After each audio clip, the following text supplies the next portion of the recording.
So ma'am, welcome to podcast with Gajare. So हम जानना चाहेंगे आपके बारे में ma'am first. Okay, thank you so much mister Gajare. आपने मुझे आपके पॉडकास्ट में इनवाइट किया, इसके लिए मैं तहे दिल से आपका धन्यवाद करना चाहूँगी। So my name is Ankita Kurtadkar. I am a real estate entrepreneur. I started my journey 6 year before एक छोटी सी रेंटल ऑफिस में विद 2 टीम मेंबर्स। आज हमारे पास खुद की 2 ऑफिसेस है, multiple people working with us. So we take care of India market, we take care of Dubai market also now. आपके बिजनेस का नाम ma'am? My company name is ANZ Realtor।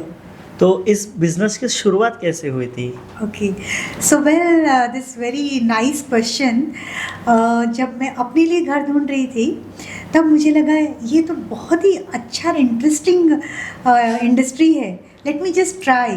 तो जब अपने लिए घर ढूंढ रही थी मैंने इतने सारे प्रोजेक्ट्स देखे, इतनी सारी प्रॉपर्टीज़ देखी, तो मुझे बहुत इंटरेस्ट आने लगा और ऐसा लग रहा है कि मैं लोगों की हेल्प कर रही हूँ, लोगों के सपने पूरे करने में, तो why not. So then I started working under someone. Okay. And then I started my own business from last 6 year. तो मुंबई मार्केट में सबसे बड़ा जो चैलेंज है इस रियल एस्टेट मार्केट का, वो क्या है? ओके, मुंबई रियल एस्टेट में आज की डेट में अगर आप मुझे पूछोगे कि सबसे बड़ा चैलेंज क्या है, तो वो है कि हम अफोर्डेबल सेगमेंट में घर ना काफ़ी कम बना रहे हैं। बिकॉज आज अगर आप 1 BHK भी लेने जाते हैं तो कुछ भी 1.25 करोड़ 1.5 करोड़ के नीचे नहीं है। जो भी बना रहे हैं, इतने सारे प्रोजेक्ट्स बन रहे हैं, अपकमिंग न्यू प्रोजेक्ट्स आ रहे हैं with fancy amenities, high rise tower, but उसमें अफोर्डेबल है ही नहीं, अगर बनते भी है and that will be too compact. समझ गया। तो आज के डेट में ऐसा कह सकते हैं कि हम के सबसे बड़ी इन्वेस्टमेंट है रियल एस्टेट मार्केट में, और है तो क्यों है? रियल एस्टेट जो है आज की डेट में सबसे सेफेस्ट और लॉन्ग टर्म इन्वेस्टमेंट है। अगर आप शेयर मार्केट की बात करते हो तो रातों रात उसमें उछाल आता है और रातों रात वो ठप हो जाते हैं, बट रियल एस्टेट ऐसी इंडस्ट्री है वो हमेशा बढ़ती है या रुक जाती है, बट कभी कम नहीं होती इसकी प्राइस। समझ गया। पर प्रॉपर्टी खरीदते समय मतलब most of the time location important है या बजट? ओके, सी ये निर्भर करता है कि आपकी रिक्वायरमेंट क्या है। ठीक है, अगर आप इन्वेस्टमेंट के लिए देख रहे हैं या आपके एंड यूज़ रहने के लिए देख रहे हैं, ठीक है, अगर इन्वेस्टमेंट के लिए देख रहे हैं तो आप लोकेशन मत देखिएगा, बिकॉज उनके फ्यूचर जो अपकमिंग डेवलपमेंट है उसमें आप जो है आपका विजन क्रिएट करिए, तब जाके वो आपको अच्छा रिटर्न देंगे। अगर आप जो है रहने के हिसाब से देख रहे हैं देन येस लोकेशन, बिकॉज आपको डेली कम्यूट के लिए लोकेशन मैटर करता है। तो जो होम बायर्स है आज हाँ। के डेट पे मैं देख रहा हूँ कि घाई में या शादी कर लिया तो घर चाहिए, बच्चा हो गया तो 1 रूम किचन से 1 BHK में जाना है, तो इन सब चीज़ों में ना मैंने देखा है कि बहुत सारे लोग फंस जाते हैं, गलती करते हैं। तो ऐसे क्या गलती है, मतलब आप क्या एड्रेस करना चाहोगे सोसाइटी को कि क्या गलती करते हैं जब घर खरीदते हैं तब?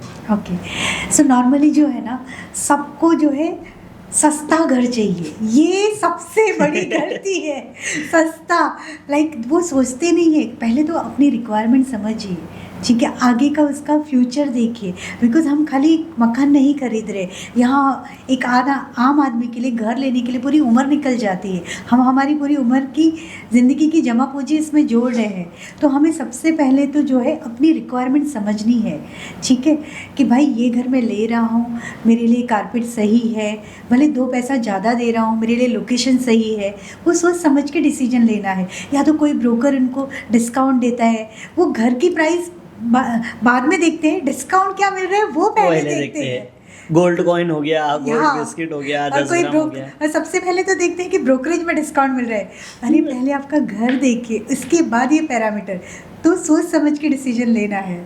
समझ गया। पर मैंने देखा कि जो होम बायर्स है ना, वो घर लेते वक्त मैंने देखा कि वो लोग क्या करते हैं पता है क्या, कि पता नहीं मतलब लेना है ले लिया, देखना है देख लिया। पर मेरे हिसाब से इसमें भी 2 टाइप के आते हैं, एक आता है रेडी पोजीशन और एक आता है अंडर कंस्ट्रक्शन। हाँ। तो सबसे ज़्यादा बेटर क्या रहेगा खरीदना आज के डेट पे? ओके, देखिए, जिनको अगर इमीडिएटली मूव होना है तो ऑब्वियसली वो ready to move in property ही देखेंगे, जिनको इन्वेस्टमेंट, फ्यूचर की इन्वेस्टमेंट चाहिए, और जिनके पास समय है कि चलो अभी मैं अपने 1 BHK में रह रहा हूँ, मुझे आगे जाके जो है 2 BHK लेना है, बट मेरे पास इतना फंडिंग है 10%, 20%, आगे जाके मैं बाकी जोड़ लूँगा, तो उनके लिए अंडर कंस्ट्रक्शन काफ़ी बेटर है। और जो रेडी पोजीशन है उसके लिए क्या कहना चाहेंगे आप? Ready position is always advisable, because इसमें क्या है, जो दिखता है वो बिकता है। ये आपका घर है, इतने फ्लोर की बिल्डिंग है, इतना कारपेट है, तो देख के ले रहे हैं और आपके पैसे रेडी है, तो obviously it is our advice to our clients कि definitely go for a ready to move in apartment, specially for those जो एंड यूज़र है, जिनको इमीडिएटली मूव होना है।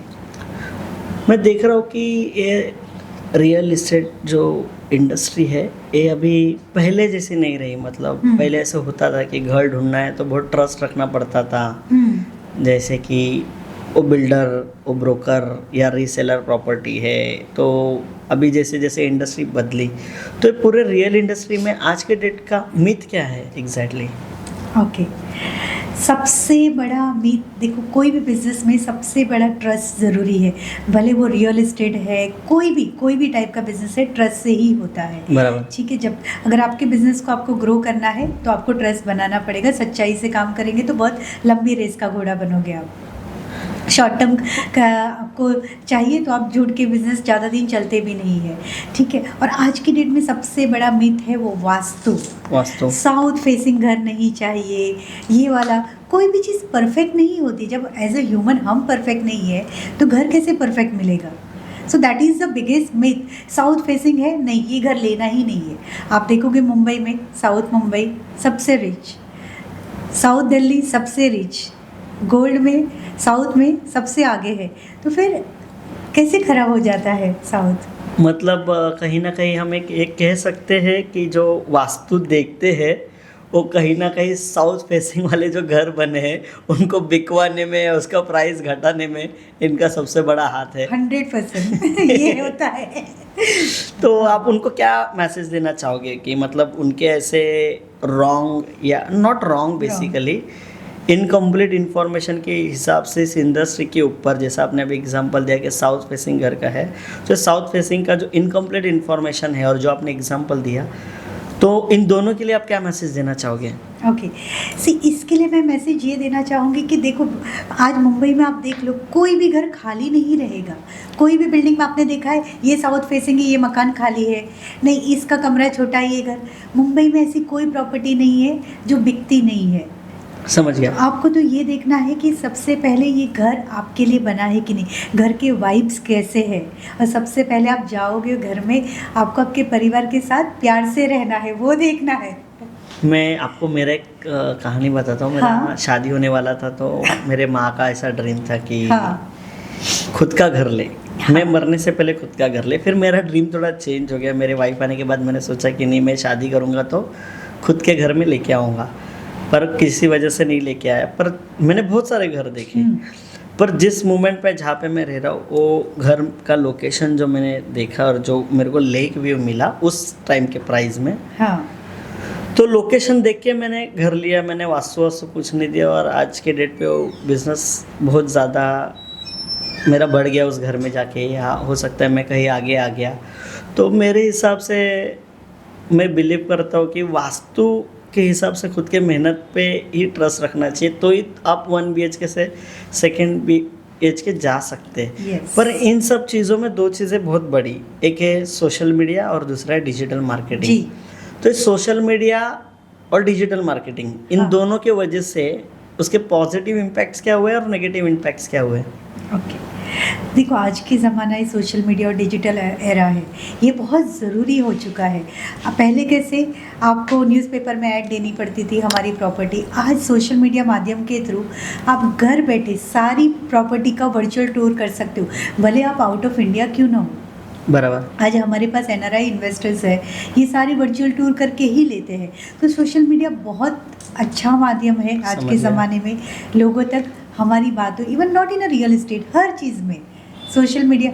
आज लोग इंस्टाग्राम ज़्यादा देखते हैं, टीवी कम देखते हैं। लोगों से बात कम करते लेकिन इंस्टाग्राम ज़्यादा देखते। सो सोशल मीडिया तो बहुत मायने रखता है। अगर हमें बिजनेस में आगे बढ़ना है तो सोशल मीडिया को साथ में लेके चलना है, बिकॉज आने वाला जो फ्यूचर है वो सोशल मीडिया पे पूरा निर्भर है। पर आने वाले 5 साल में बेसिकली जो ये जो म्यूचुअल रियल मार्केट है, हाँ, इसका मतलब आप जिस पोजीशन पे हो तो ये क्या है, बुल है या बेयर है, मतलब ऊपर तक जाएगा या नीचे आएगा, कैसा है? ओके। देखिए, ये क्वेश्चन तो बहुत ही अच्छा और इंटरेस्टिंग है। सबसे पहले आप बताइए, कभी भी वॉर होता है या कोविड आया, उस सब में ना एक ही चीज़ में फ़र्क पड़ता है, वो है शेयर मार्केट। उसमें अप एंड डाउन आता है, आपके गोल्ड की प्राइस में अप एंड डाउन आता है। कभी आपने ऐसा देखा रियल एस्टेट की प्राइस घटी है? रियल एस्टेट की प्राइस हमेशा आइदर स्टेबल रहती है या बढ़ती है। तो ये चीज़ है, तो हमेशा मार्केट बुल ही रहेगा। पर बुल है, पर मैंने देखा पर 10-20 लाख रुपए से रियल एस्टेट इंडस्ट्री में इन्वेस्ट किया जा सकता है। डेफिनेटली। जैसे मतलब एक एग्जांपल कुछ देना चाहेंगे आप? हाँ, डेफिनेटली। आज आप देखोगे तो काफ़ी सारे अंडर कंस्ट्रक्शन प्रोजेक्ट है, वो कितनी सारी स्कीम लेके आई है। पे 10% now, pay 5 lakh now, balance on your positions. So आप आपकी अगर 10 लाख है, pay now, rest pay on positions. 3-4 साल के बाद take a bank loan.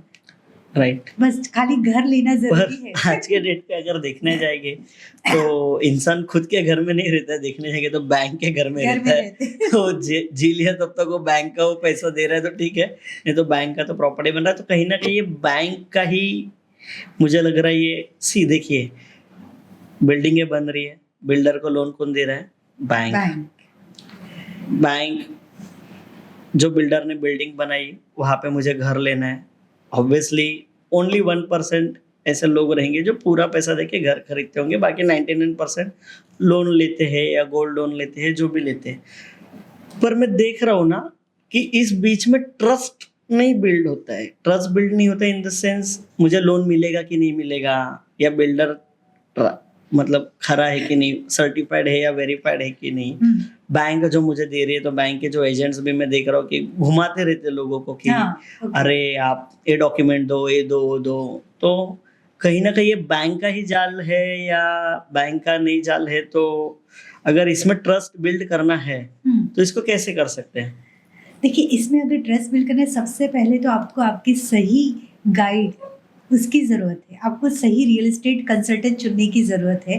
Because आज देखा जाए, आज पान वाला भी ब्रोकर बन गया है, आज जूते चप्पल वाले भी ब्रोकर्स बन गए, आज दूध वाला भैया भी, आज वॉचमैन भैया भी ब्रोकर्स बन गए। तो आपको पहले ये फाइंड आउट करना है कि आप जो है एक अच्छे से रियल एस्टेट कंसल्टेंट को अप्रोच करिए, जो जिनकी रजिस्टर ऑफिस हो, जो रेरा रजिस्टर हो। अरे right. Right, that is very very important. और खुद की ऑफिस है, ऐसा नहीं है कि आज की डेट में आप देखोगे 4 ब्रोकर मिलके एक छोटी सी ऑफिस ले लेते हैं, उसमें बैठ जाते हैं। तो आपको ये सारी चीज़ें देखना ज़रूरी है, इनका गूगल रिव्यू देखना ज़रूरी है, कौन से ब्रोकर के साथ आप डील कर रहे हैं। बिकॉज आप अगर आज होटल बुक करते हैं, you see the Google review her cheese Yes. में। आप जोमेटो में खाना, you see the reviews, rating देखते हैं भाई कितना स्टार है। तो ये सारी चीज़ें ज़रूरी है। तो जब हम हमारी लाइफ की जमा पूंजी इन्वेस्ट कर रहे हैं, घर खरीदते वक्त जब हम कोई कंसल्टेंट को अप्रोच कर रहे हैं, तो ये पैरामीटर सबसे इम्पॉर्टेंट होता है। राइट। और बिकॉज एक सही जो कंसल्टेंट होता है, जो चैनल पार्टनर होते हैं, वो आपको इतना सही एडवाइस देते हैं। बिकॉज जो प्रोजेक्ट में आपको अगर घर लेना है या एडवाइस करते हैं ये प्रोजेक्ट अच्छा है आपके लिए, वो चेक करते हैं कि भाई इसकी बिल्डिंग के सारे पेपर क्लियर है कि नहीं, whether the lands are clear title है कि नहीं, यस। इसमें बैंक सारी फंड करेगी कि नहीं। तो सबसे पहले आपको ट्रस्ट बिल्ड करना है आपके रियल एस्टेट कंसल्टेंट पे, और उससे पहले आपको देखना है उनका बैकग्राउंड। राइट। तो आप किसको रेफर करना चाहेंगे अगर मुंबई में किसको घर लेना होगा, तो कौन से रियल एस्टेट कंसल्टेंट को रेफर करना चाहेंगे? Okay, so here I'm being selfish little. I will refer, if anyone would like to buy a house in Mumbai, then there is one way of, there's a one company that's ANZ Realtor. Yes. तो मैं देख रहा हूँ ना, मतलब इन सारी चीज़ों में जो कंपटीशन चल रहा है वगैरह, इसमें एआई का जो टेक्नोलॉजी है, हाँ, इससे रियलिटर्स को फायदा होगा या कंपटीशन बढ़ेगा okay. एआई के वजह से? देखो, परिवर्तन जीवन का नियम है, बट कोई भी चीज़ जो है ना, वो मैन पावर, मैन माइंड को रिप्लेस नहीं कर सकते कितनी ही टेक्नोलॉजी आए, बिकॉज टेक्नोलॉजी इंसान ने बनाई और इंसान को भगवान ने बनाया, तो भगवान की बनी हुई चीज़ को कोई चैलेंज कर ही नहीं सकता है।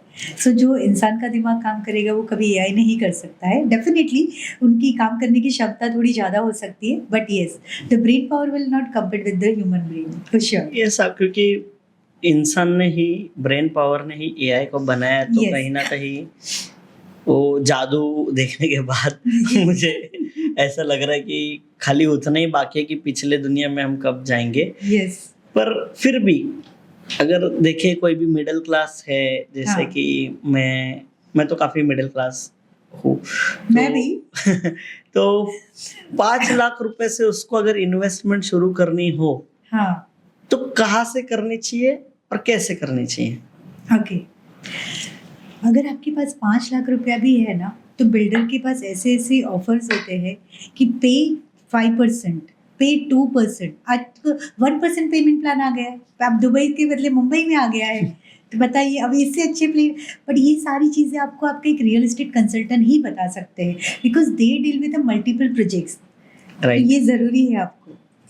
पर फिर भी मतलब मैं देखा रियल एस्टेट में ना, ऐसी वो कौन सी चीज है जिसको ज्यादातर लोग गलत ही मानते हैं? ओके, रियल एस्टेट में सब लोग ऐसे मानते हैं कि ग्रोथ, हम कितना भी बोले फ्यूचर डेवलपमेंट, हम बताते हैं कि सर देखिए ये डेवलपिंग जोन है, ठीक है, आपको यहाँ पैसा डालोगे आने वाले 5 साल में आपका पैसा बढ़ेगा। जब कंसल्टेंट बताते हैं तब वो चीज़ वो नहीं सुनते हैं, ठीक है, वो अपनी फैमिली, अपने अंकल्स, अपने ब्रदर्स, देखो फैमिली को अप्रोच करना ज़रूरी है, but they do not have an expertise like a consultant. हमें एटलीस्ट विजन पता होता है फ्यूचर डेवलपर क्या लाने वाले हैं यहाँ पे। आज आप नवी मुंबई को देख लो, आज वहाँ एयरपोर्ट आ गया है, वेरी नाइस। जहाँ आज 15 लाख कीमत थी आज वहाँ करोड़ में जा रहा है फ्लैट। तो नवी मुंबई जाना मतलब चिढ़ाते थे लोगों को, गांव में Correct, रहने में क्या पहले। है ना, Yes. तेरे इधर आने के लिए 2-3 घंटा लगता है, और फिर आज नवी मुंबई एयरपोर्ट बनने के बाद उस नवी मुंबई का नक्शा ही चेंज हो गया। बिल्कुल और जहाँ तक बिल्कुल। कि मैंने सुना कि शायद से डोमेस्टिक एयरपोर्ट बंद होके सारे फ्लाइट्स वहां से ही वहाँ ऑपरेट से। होने वाले हैं। तो आज के डेट पे नवी मुंबई में इन्वेस्टमेंट करना आने वाले 10 से 20 सालों के लिए अच्छा है या नहीं? बिल्कुल अच्छा है, जहाँ डेवलपमेंट है वहाँ डेफिनेटली इन्वेस्टमेंट करना चाहिए। मैं आपको future रोकता growth हूँ आपको यहाँ मिलेगा पे, ही पर मैं मिलेगा। समझना चाहता हूँ कि क्यों अच्छा है। मतलब मैं चाहता हूँ कि मेरी ऑडियंस या लोग जो है वो समझे कि नवी मुंबई में आज के डेट पे इन्वेस्ट करना क्यों जरूरी है। ओके, देखो जहाँ एयरपोर्ट आते हैं लोगों का कम्यूट बढ़ जाता है, आना जाना बढ़ जाता है। जब लोगों का ट्रैवल बढ़ जाता है तो लोगों को वहाँ एयरपोर्ट के नियर, तो who is a frequent traveller, उनको घर चाहिए। Right. तो डेफिनेटली जब डिमांड बढ़ेगी तो हमें सप्लाई बढ़ानी पड़ेगी, तो दैट्स अ बेस्ट इन्वेस्टमेंट वैसा। समझ गया। पर फिर भी कोई एक रियल एस्टेट मार्केट के बारे में आपको अनपॉपुलर ओपिनियन देना हो, जो हो सकता है कि बहुत सारे ब्रोकर्स को या बहुत सारे बिल्डर को जले पे नमक छिड़कने जैसा हो जाए, तो ऐसा अनपॉपुलर ट्रूथ मतलब जो सच है, जो छिपाते हैं कड़वा है, तो क्या है? और ऐसा अनपॉपुलर ओपिनियन क्या है जो लोग समझ गए ना आप, मतलब मैं क्या कह रहा हूँ कि मैं समझ गई। देखिए जो अनपॉपुलर ओपिनियन है लोगों के, मतलब ये मैं बताना चाहूँगी आज इस माध्यम के थ्रू कि सबसे पहले तो रियल एस्टेट जो है one of the safest investment है। यहाँ पे कभी भी प्राइस घटने नहीं वाली है, भले वो आंधी आए, तूफान आए, कोविड आवे, वॉर आए, प्राइस थम जाएगी बट कभी रुकेगी नहीं, पीछे नहीं। आपने देखा गोल्ड की प्राइस अप एंड डाउन होती है Yes. जब वॉर होता है। आप देखो शेयर मार्केट दिन में कभी बढ़ जाता है, कभी पूरा डाउन हो जाता है। SIP भी आप करते हो सेफ इन्वेस्ट, तो उसमें भी प्राइस कम ज़्यादा होती है, बट घर में कभी कम नहीं हुई है, हमेशा वो आइदर स्टेगनेट हो जाएगी। तो ये एक चीज़ है, लोगों को बोलना चाहूँगी मैं कि definitely real estate is one of the safest investment, और इसमें रियल एस्टेट में इन्वेस्टमेंट करना ही चाहिए। एक कहावत है ना मुंबई में, रोटलो मिलता है लेकिन ओटलो नहीं मिलता है। किचन को मेरे ख्याल से ओटलो, ओटलो गुजराती में ओटलन, दिस इज घर जो है ना मिलना मुंबई में बहुत मुश्किल है। रोटी मिल जाती है, तो भाई घर मुंबई में अपना भले छोटा क्यों ना लो। अगर आपके पास 1 करोड़ है, मतलब हर एक का सपना होता है ना कि मेरे पास 1 करोड़ हो तो मैं ये लूँगा, वो लूँगा। तो अगर आपके पास 1 करोड़ है, हाँ। तो आप कहाँ इन्वेस्ट करेंगे? रियल एस्टेट में करेंगे, आप स्टॉक मार्केट में करेंगे, आप गोल्ड में करेंगे या खुद का बिज़नेस शुरू करेंगे? Okay, that's very nice question. Obviously yes. देखो, मैं पूरा पैसा जो है रियल एस्टेट में नहीं डालूँगी। मैं आधा पैसा उसको मेरी इन्वेस्टमेंट लगाऊँगी प्रॉपर्टी के लिए, एंड आधा मैं बिज़नेस में डालूँगी ताकि बिज़नेस को मैं 4 गुना बढ़ा पाऊँ। अभी थोड़ा पॉइंट पे आते हैं, मतलब मुझे ऐसा लग रहा है कि ठीक है, मतलब एज़ आप रियल एस्टेट जो बोल रहे हो, हाँ। या मैं एग्ज़ाम्पल लेता हूँ कि मैं खरीदने वाला हूँ, आप बेचने वाले हैं, हाँ। और मुझे ज़ीरो नॉलेज है। तो आप मुझे बताइए कि एक रियल एस्टेट को अगर वो प्रॉपर्टी बेचनी है, जैसे अभी बहुत बहुत सारे स्टोरीज़ होते हैं ना, अरे कोई एक घर में फांसी लगा के मर गया, तो पूरे बिल्डिंग में भाव चलता है 40 लाख, पर वो फांसी लगाया तो घर चलता है 20 लाख रुपया या 25 लाख रुपया। तो इस चीज़ का रियल एस्टेट या रियल्टर्स जो है, हाँ। उनको वो कैसे फ़ायदा उठाते हैं या नहीं उठाते, और ये करना सही है या गलत है? देखो, इसमें काफ़ी फ़ायदा उठाने वाले देयर आर पीपल्स, ब्रोकर्स जो बताते नहीं हैं। बट एज़ अ कंसल्टेंट हम जब क्लाइंट से डील करते हैं, अगर कोई भी घर में कुछ दुर्घटना होती है, तो ये हमारा फ़र्ज़ है उनको बताना कि सर, मैम, ये घर में ये दुर्घटना हुई है। देखो, होने को तो कोई टाल नहीं सकता है, वो यस। तो निमित्त है, बराबर? तो जो है सच बोल के करते हैं। Many people they are okay with it. They invest, but they invest like उनको अगर 2 पैसे का फ़ायदा हो रहा है, एंड देन वो पूजा-पाठ कराते हैं घर में। उस सबके घर में तो डेथ होती है, किसी घर में नेचुरल होती है, बट ये अनहोनी नहीं होती है। मैं देख रहा हूँ ना कि ऑब्वियसली जिस हिसाब से आप मेहनत करते हो, कि हुँ। जैसे जो खरीदने वाला है वो भागता है खून पसीना एक करके, वैसा उसको फ्लैट दिखाने से लेके डील करने तक आप लोग भी उनके साथ भागते हो, बिल्कुल। आप एक उनके एक सपोर्ट सिस्टम बन के खड़े रहते हो। पर इस बीच में आपको कभी किसी बिल्डर के साथ ऐसा हुआ क्या कि मतलब उसने आपको फँसाया, या कोई भी प्रॉपर्टी सेलर ने ऐसा, या बिल्डर ने, या और भी लोग प्रॉपर्टी, मतलब बहुत सारे ज़रिए हैं, तो उन्होंने आपको फँसाया, फिर आपका कमिटमेंट कस्टमर को कुछ और गया और कस्टमर ने फिर आप झूठे हो गए वहाँ पे, तो उसको कैसे ठीक किया जा सकता है, और उसका 1 2 3 एग्ज़ाम्पल भी मैं समझना चाहूँगा? बिल्कुल। सी, ये मेन हमें जहाँ चैलेंजेस आती है वो है अंडर कंस्ट्रक्शन प्रोजेक्ट में। तो हाँ। हम उससे पहले क्या करते हैं कि सबसे पहले जो भी प्रोजेक्ट्स में हम डील करते हैं, पर्सनली हम सैटिस्फाई है कि नहीं, हम बिल्डर का सारा बैकग्राउंड चेक करते हैं कि ये बिल्डर ने कितने प्रोजेक्ट्स बनाए हैं, कितने टाइम पे डिलीवर करे हैं, रेरा रजिस्ट्रेशन है या नहीं। बिकॉज़ ये रेरा से पहले तो बहुत मुश्किल आती, after RERA the things are very clear and timely deliver होता है। प्रोजेक्ट डिले हो सकता है 1-2 साल, बट कभी ऐसे रुक नहीं जा रहा है। तो हम वही प्रोजेक्ट सजेस्ट करते हैं क्लाइंट को कि जहाँ टाइमली डिलीवर हो। डेवलपर का हम पूरा बैकग्राउंड चेक करने के बाद ही उसका मार्केटिंग करते हैं, और वो भी चेक करते हैं कि डेवलपर का फंडिंग सेल्फ फंड है या कोई बैंक ने अप्रूव किया है कि नहीं, बिकॉज़ मैक्सिमम काम क्यों रुकते हैं, डेवलपर के पास फंड नहीं होता है। Yes. So we check all this parameter. We check whether the land parcel are clear. उनको कितनी फ्लोर बनाने का अप्रूवल मिला है। तो ये सारी चीज़ें एज अ कंसल्टेंट हमारा फर्ज है, because we are also RERA registered. Right. पर बहुत सारे लोगों को ये रेरा का मतलब ही नहीं पता, उनको शायद कोई रेखा लगती हो। तो मैं जानना चाहूँगा कि एग्ज़ैक्टली रेरा है क्या? बेसिकली रेरा जो है ये रियल एस्टेट रेगुलेशन एक्ट है, ठीक है। इसमें क्या होता है कि जैसे अपने बायलॉज होते हैं कंपनीज के, वैसे यहाँ पे जो है इनको एक टाइमलाइन दिया जाता है डेवलपर को कि आपको जो है ये पर्टिकुलर पीरियड्स में घर बनाना है, आपको ये पर्टिकुलर कार्पेट है, उसमें सारे रूल्स एंड रेगुलेशन मेंशन किए जाते हैं वैसा। राइट। पर इसके देखिए, कोई भी चीज़ जब भी बनती है तो इसके पॉजिटिव और नेगेटिव इम्पैक्ट्स होते हैं, तो रेरा के भी कुछ नेगेटिव इम्पैक्ट्स रहेंगे, जो शायद आप या बिल्डर या कस्टमर जो घर खरीद रहे हो फँसते होंगे। हम्म। तो क्या है वो नेगेटिव पॉइंट्स? ओह! बहुत अच्छा क्वेश्चन है। ठीक है। देखो, इसमें कैसा होता है, रेरा के भी एक नेगेटिव चीज़ क्या है कि वहाँ पे एक्सटेंशन दिया जाता है डेवलपर को। राइट। तो वो मेन है कि अगर समझो रेरा में लिखा है 2026 का पोज़ीशन, बट डेवलपर जो है 2027-28 1-2 साल का I think they have to pay some penalty for the same, but yes they take extension, तो उसकी वजह से थोड़ा पोजीशन डिले हो जाता है। पर इसका फ़ायदा कोई-कोई बिल्डर उठाते या नहीं? देखो बिल्डर को इसमें कोई फ़ायदा नहीं है, बिकॉज़ दे हैव टू पे पेनल्टी फॉर दिस। ऐसे गवर्नमेंट ऐसे ही नहीं दे देगी कि एक्सटेंशन, दे हैव टू पे डबल पेनल्टी, तो बिल्डर के लिए तो लॉस ही है। तो डेफिनिटली अनलेस एंड अनटिल एक कोई जेन्युइन रीज़न है तब जाके वो एक्सटेंशन लेते हैं। और ऑब्वियसली देखा भी बिल्डर शायद रेंट भी पे करते हैं जो प्रॉपर्टी Yes. होता है, तो उनके लिए वो प्रॉपर्टी जितना डिले बनता है वो नुकसान ही है। नुकसान ही है।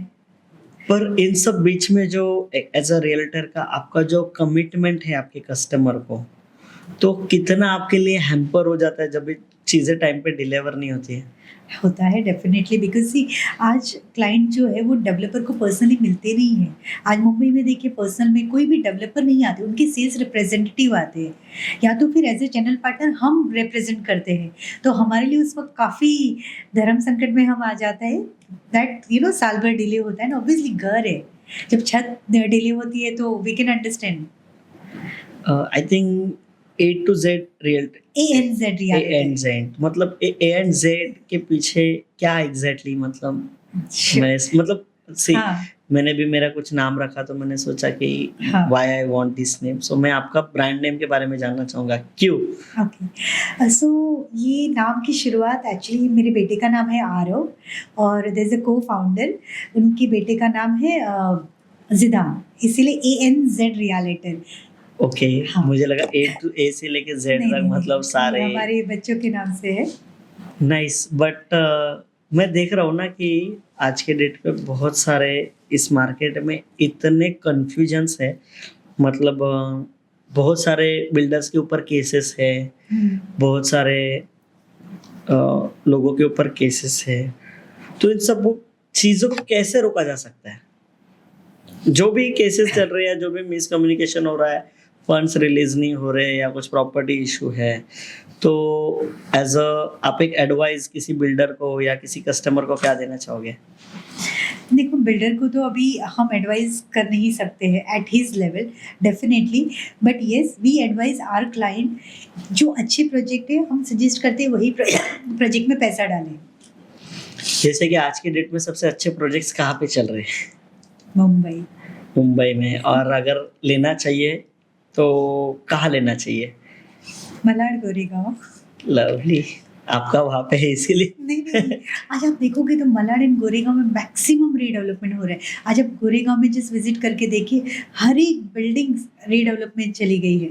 Right. And Malad Goregaon is a very nice location. मतलब after Soho is something best location that would be Malad Goregaon for sure. पर आने वाले टाइम में कहीं ना कहीं मलाड गोरेगांव मुझे लगता है बांद्रा पवई जैसे एरिया को कहीं ना कहीं, या जितने भी बिग बुल्स है वहाँ पे, तो एक प्रॉपर सी मलाड है तो समंदर है, और समंदर हर किसी के पास नहीं है, बिल्कुल। तो ये बहुत अच्छी चीज़ है। तो अगर यहाँ पे अच्छे अच्छे प्रोजेक्ट्स बनते हैं आने वाले 10 साल में, तो आई थिंक सो मलाड और जितने भी beaches near by properties construction हो रहे हैं, तो वहाँ पे इन्वेस्टमेंट करना आज के डेट से, जैसे कोई अंडर कंस्ट्रक्शन प्रॉपर्टी आ रही है तो वहाँ पे इन्वेस्टमेंट करना सही रहेगा क्या? मलाड गोरेगांव में इतने अच्छे अच्छे प्रोजेक्ट आ रहे हैं, my advice all client definitely investment Malad Goregaon सबसे बेहतरीन है। वो भी कहाँ पे, जहाँ पे डेवलपिंग थोड़ा जोन है, जैसे कि अभी अपकमिंग अपना कोस्टल रोड आ रहा है, तो अगर आज आप पैसा डालोगे आने वाले 5 समय में वो आपको अच्छा रिटर्न देगा ही देगा। 5 साल में अपना कोस्टल रोड बन जाएगा। Upcoming, yes definitely. यस, और बन जाए, होप सो। होप सो, मैं भी यस मलाडी रहता हूँ तो। Yes definitely. पर एक चीज़ मैंने देखी कि बहुत लोग परेशान होते हैं, तो सबसे ज़्यादा क्वेश्चंस आपको क्या आते हैं एज अ फ्रॉम कस्टमर? एक ज़्यादा क्वेश्चन, मतलब एक ही क्वेश्चन बार बार वो क्या है और उसका राइट आंसर क्या है? ऑनेस्टली सबका घर, लोकेशन, ये सब बाद में आता है, कितने में आएगा राइट। प्राइस, मतलब लोगों को कितने में आएगा, अरे पहले घर देखो, लोकेशन समझिए, क्या एमिनिटी है, क्या बेनिफिट है आपको लोकेशन का, वो सारा समझिए। उससे पहले ही कितने में आएगा कैसे बता सकते हैं फ़ोन पे? आप मुझे बताइए कि सबसे पहला एडवांस आता है कि वास्तु देखने वाले आते हैं? सबसे पहले पहले तो प्राइस आती है, उसके बाद vastu. Vastu play major role then anything else in a real estate. अभी जिस हिसाब से आपने जितने भी प्रोजेक्ट्स किए हैं, हाँ, तो मुझे लग रहा है कहीं न कहीं आपका भी पूरे वास्तु का एक एक्सपीरियंस हो गया होगा। बहुत अच्छी तरह से। आजकल ऐसा लग रहा है कि वास्तु हमें चला रहा है, हम वास्तु को नहीं चला रहे। पर दुनिया गोल है, तो पूरब, पश्चिम, उत्तर, दक्षिण ये सब सिर्फ़ हमारा है, सूरज भी वही है, अर्थ घूम रहा है, तो हाँ। ये सब सच में मैटर करता होगा प्रॉपर्टी देखते समय? It's do matter. Vastu is basically science, but आज जो है ना थोड़ी मतलब देखो सबका अपना प्रोफेशन है। कुछ वास्तु कंसल्टेंट है, वो वास्तु को इस तरह बताया जा रहा है कि भाई ये हो ही नहीं सकता है। आप समझ रहे हैं? समझ गया। वैसे पर मैंने भी मेरे खुद के घर पे 2-3 वास्तु किए, 2-3 बार किए, और हर 2-3 बार लोगों ने मुझे अलग-अलग ही बताया, तो मैं ट्रस्ट किस पे रखूँ? आपके कर्मा पे, वो तो आपकी है। सच्चाई पे। देखो कितना भी वास्तु दिखा लो, कितना भी, जिस घर में अगर प्रेम नहीं है, अच्छा फैमिली बॉन्डिंग नहीं है, तो कोई वास्तु काम, आपकी कर्मा अच्छा नहीं है तो कोई वास्तु काम नहीं लगना है। राइट। आखिरी सवाल, आप आपके 3 लोगों से स्पेसिफिकली, आप आपके लोगों से, मतलब फर्स्ट आपके कस्टमर से जिनके वजह से शायद से बाकी लोगों का भी घर चलता हो, मानने वाले से लेके बेचने वाले तक का, या किसी ब्रोकर का भी, तो फर्स्ट कस्टमर, सेकंड ब्रोकर और थर्ड बिल्डर या रिडेवलपर, इन तीनों को एक क्या एडवाइस देना चाहोगे? ओके। सबसे पहले तो कस्टमर, बिकॉज़ कस्टमर हमारे लिए भगवान है। आज वो है तो हम हैं। ठीक है, तो कस्टमर को ये एडवाइस रहेगी कि अगर आप आपके कंसल्टेंट चुन रहे हैं तो वो सोच समझ के और पूरा देख के करिए कि कम जो ब्रोकर है वो रेरा रजिस्टर है या नहीं, उनकी रजिस्टर ऑफिस है या नहीं, उनकी रजिस्टर वेबसाइट है कि नहीं, कितने सालों से रियल एस्टेट इंडस्ट्री में है। Because there are many freelancers also जो आज आपको एक प्रोजेक्ट बताएंगे बट कल को आपके साथ खड़े नहीं रहेंगे, आपको रेंटल पे घर दिला देंगे, लेकिन जब आप खाली करोगे तो आपके डिपॉजिट रिटर्न लौटाने के लिए वो नहीं आएंगे, वो आपका फ़ोन भी नहीं उठाएंगे। तो ये सारी एडवाइस है कि you need to find your true real estate consultant by checking all the parameter in a website, Google rating, everything. और कोई और रियल्टर्स को या ब्रोकर को आप क्या मैसेज देना चाहेंगे? देखो सारे all are working hard for their bread and butter, तो मैं क्या मैसेज मतलब उनको कुछ दे सकती एडवाइस उनको कस्टमर के रिलेटेड, या क्या? अपने इंडस्ट्री में जो फ्रीलांसर्स की वजह से तो नहीं, पर बहुत सारे ऐसे लोग हैं, जैसे हो जाता है ना कि एक पान वाले को पता है मेरा फ्लैट बेचना है, तो उसका भी कमीशन आ गया, वो एक्चुअल में वो उसका काम नहीं है। जी, जी, जी। तो इन वजह से जो मार्केट खराब हो रहा है, तो इसको बहुत। कैसे, तो उस रिलेटेड कुछ एडवाइस आप देना ये चाहेंगे? तो बहुत ही अच्छा क्वेश्चन आपने बताया है। सी बेसिकली मैं उन लोगों को ये एडवाइस देना चाहती हूँ कि आप आपके कमीशन के लिए ना लोगों की जीवन भर की पूंजी को नुकसान में मत डालें, बिकॉज़ उनको क्या है 5,000, 10,000, 20,000 कमीशन मिल जाएगा, वो साइड में रह जाएँगे। बट हम जिनको हम घर दे रहे हैं उनको तो पूरा लाइफ टाइम रहना है, तो ये सोचना ज़रूरी है। बिकॉज़ वो लोग को क्या है कि आज उन्होंने ये घरें ले लीजिए, वो बताएँगे नहीं ये घर में क्या माइनस है, क्या प्लस है। वो आपको एक ट्रू रियल एस्टेट कंसल्टेंट ही बता सकते हैं, बिकॉज़ उनको तो उनके कमीशन से मतलब है। और जो रियल एंटरप्रेन्योर है, जो बिज़नेस लेके बैठे हैं, उनको बिज़नेस को आगे बढ़ाना है, तो वो सच्चाई से काम करेंगे समझ और गया। आपके साथ खड़े रहेंगे आगे। सच बोलना सीखना चाहिए। मतलब डेफ़िनिटली सच। हम तो हमारा बिज़नेस पूरा सच्चाई से करते हैं। अगर हमसे काम होता है तो हम हाँ बोलते हैं, नहीं होता है तो ना बोलने की हिम्मत रखते हैं। और समझ गया। Clear communication, we don't believe in घुमा फिरा के काम करना, we believe in a clear communications and पैसे का व्यवहार। यस, जैसे हम हमारे ब्रोकर्स भाइयों के साथ काम करते हैं तो हमारा पैसे का व्यवहार बहुत क्लियर है। पैसे पैसे के लिए लोग काम करते हैं, पर thank you so much Ankita ji, आप आए और आपने इतना नॉलेजेबल इन्फॉर्मेशन शेयर किया। हो सकता है शायद किसी के लिए काफ़ी हेल्पफुल हो, पर मैं पूछना चाहूँगा कि आप कुछ कहना चाहते हैं कि नहीं? Definitely yes. First of all thank you so much, आपने मुझे आपके शो के लिए इनवाइट किया, उसके लिए मैं आपका तहे दिल से धन्यवाद करना चाहूँगी। एंड यस, मेरा सबसे अनुरोध है कि जो भी लेडी कुछ आगे करना चाहती है उनको सपोर्ट करिए आप, बिकॉज रियल इस्टेट आज मैं जानती हूँ being as a lady it's a purely male dominating industry. आप देखेंगे you will find very rare lady who is entrepreneur, either वो अपनी फैमिली का बिजनेस ज्वाइन करती है, अपने हस्बैंड के साथ बिजनेस ज्वाइन करती है। सो लेडी, अगर कोई अकेली लेडी अपने पैरों पे कोई खड़े रहना चाहती है, support those ladies. Thank you so much ma'am, आप आए और thank you so much. Definitely इस वजह से बहुत सारे फीमेल्स को मोटिवेशन मिलेगा। Yes yes, Thank you so much, ma'am. Definitely. Yes, thank you. Thank you.